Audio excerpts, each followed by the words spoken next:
जीव है मुसाफिर और ये जग है सराय रे, दिल क्यों लगाए। इतनी है प्यारे तेरी जीवन कहानी, बचपन सवेरा दोपहर जवानी, और सांझ है बुढ़ापा मानो ढलती ही जाए। किन पड़ावों से जीवन गुजरता है, जरा कुछ पंक्तियां सुनिएगा। जी आदरणीय श्री दलवीर जी का बहुत धन्यवाद। ये राशि देकर के वो सम्मान हमेशा बढ़ाते ही हैं, आज भी बढ़ा रहे हैं। बालक अभिराज जी को भी बहुत आशीर्वाद, और कमलेश जी को भी बहुत साधुवाद, बहुत धन्यवाद। जुड़िएगा। किन किन पड़ावों से ये जीवन गुजरता है, कुछ पंक्तियां सुनिएगा।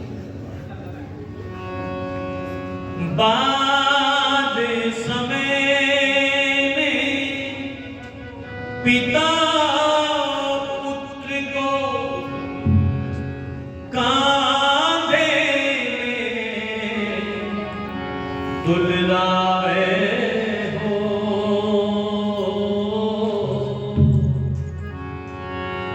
बाद समय में पिता पुत्र को कांधे में दुलारे हो, कांधा देकर उस दुलार का बेटा मोल चुकावे हो, कांधा देकर उस दुलार का बेटा मोल चुकावे हो।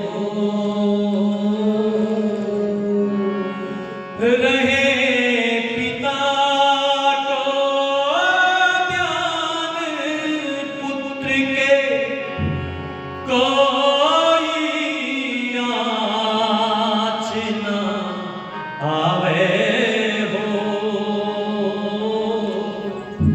सबसे पहले पुत्र पिता के तन में आग लगावे हो।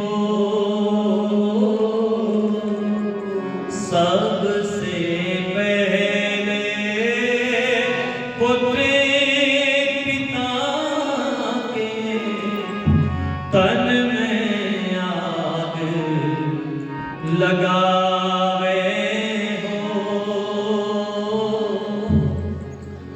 माटी की ये काया जब मरघट में जलने आवे हो।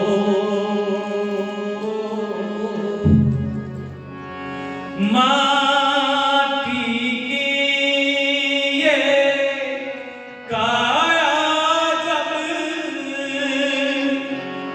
मरघट में जलने आवे हो। राजा हो या रंग सभी की एक दशा हो जावे हो। राजा हो या रंग सभी की एक दशा हो जावे हो। और किसे कौन कितना याद आता है, क्यों याद आता है। जीने वाला जाने वाले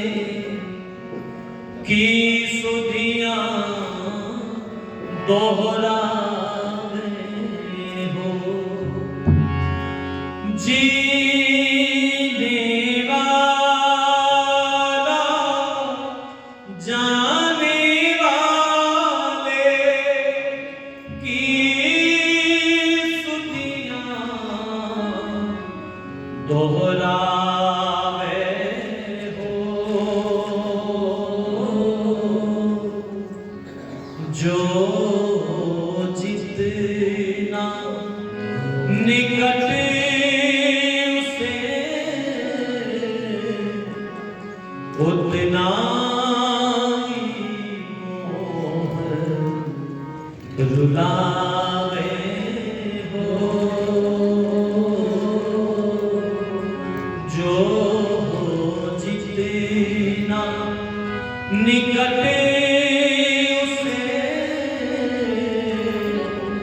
उतना ही मोह रुलावे हो।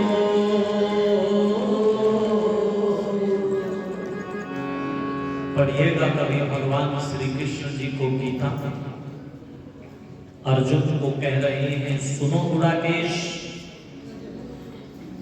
अर्जुन का एक नाम गुड़ाकेश कहकर के पुकारा करते थे भगवान श्री कृष्ण, और अर्जुन भगवान श्री कृष्ण को ऋषिकेश कहकर के पुकारा करते थे। कौन है गुड़ाकेश? जिसने अपने आलस्य पर, अपनी निद्रा पर विजय प्राप्त कर ली है, वह गुड़ाकेश कहलाता है। ऋषिकेश कौन कहलाता है? जिसने अपनी इंद्रियों पर विजय प्राप्त कर ली है, वह ऋषिकेश कहलाता है। इस दुनिया के ये रिश्ते, ये नाते, ये कुछ समय के लिए हैं। मेरे पिता नहीं रहे, मेरे दादा नहीं रहे, और एक दिन मैं भी इस रूप में इस धराधाम पर नहीं रहूंगा। पर ध्यान दीजिएगा, वह परमपिता परमेश्वर ऐसा सखा है कि वो पहले भी था, आज भी है और आगे भी रहेगा। सामवेद का मंत्र कहता है प्रेष्ठं अतिथि स्तुषे मित्रमिव प्रियं अग्ने रथम न वेद्यम। जीवन बीतता चला जा रहा है मानव, तू जिस उद्देश्य को लेकर के इस धराधाम पर आया था उसकी ओर कुछ तो कदम बढ़ा। ऋषि दयानंद सरस्वती जी महाराज को समझा रहे हैं हम इस दुनिया में क्यों आए हैं। तो ऋषि कह रहे हैं कि हम इस दुनिया में मुक्त होने के लिए आए हैं। तो जरा विचार कीजिएगा कि हम मुक्ति का कितना यत्न कर रहे हैं। हम तो फंसने के यत्न कर रहे हैं, जितने भी यत्न हो रहे हैं वो मुक्त होने के हो रहे हैं कि फंसने के हो रहे हैं। विचार कीजिएगा, सोचिएगा, चिंतन कीजिएगा। यदि मुक्ति के यत्न होते तो घर में एक स्थान मुक्ति का यत्न करने का, साधना का, उपासना का होना चाहिए था। यदि मुक्ति, थोड़े थोड़े आगे हो जाओ, मैं कर लूंगा जी, आप रहने दो बस, थोड़े और आगे हो जाओ। देखो बैठो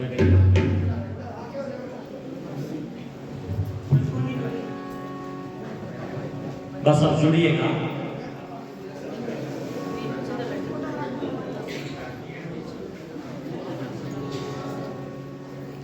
एक व्यक्ति एक चौराहे पर बैठ करके अपने कुछ साथियों से चर्चा कर रहा है।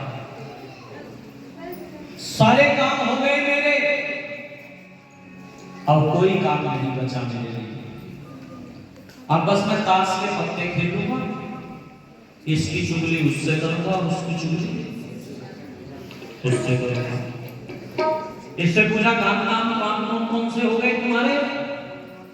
इसने कहा बढ़िया नौकरी बच्चों की लग गई है, बच्चे सेटल हो गए हैं, सेट हो गए हैं सारे बच्चे, मकान दुकान सब कुछ मैंने सेट कर दिया है, सारी जिम्मेदारियों की पूर्ति कर दी है मैंने, अब कोई काम मेरे लिए नहीं बचा है। तब मैंने उनसे निवेदन किया कि सुनो महाशय, श्रीमान जी ये बताओ, तुमने भगवान की चिंतन, भगवान की उपासना भी शुरू की है कि नहीं की? कहने लगे कि उसका कहाँ टाइम है मेरे पास। तो ध्यान दीजिएगा, जिस काम के लिए इस दुनिया में आए थे वो काम तो तुमने कभी शुरू ही नहीं किया। ये उम्र का पंछी पंख लगाकर उड़ता जाता है, उड़ता जाता है, उड़ता जाता है। सब मकान, दुकान, परिवार, बैंक बैलेंस सब छूट जाएगा पगले।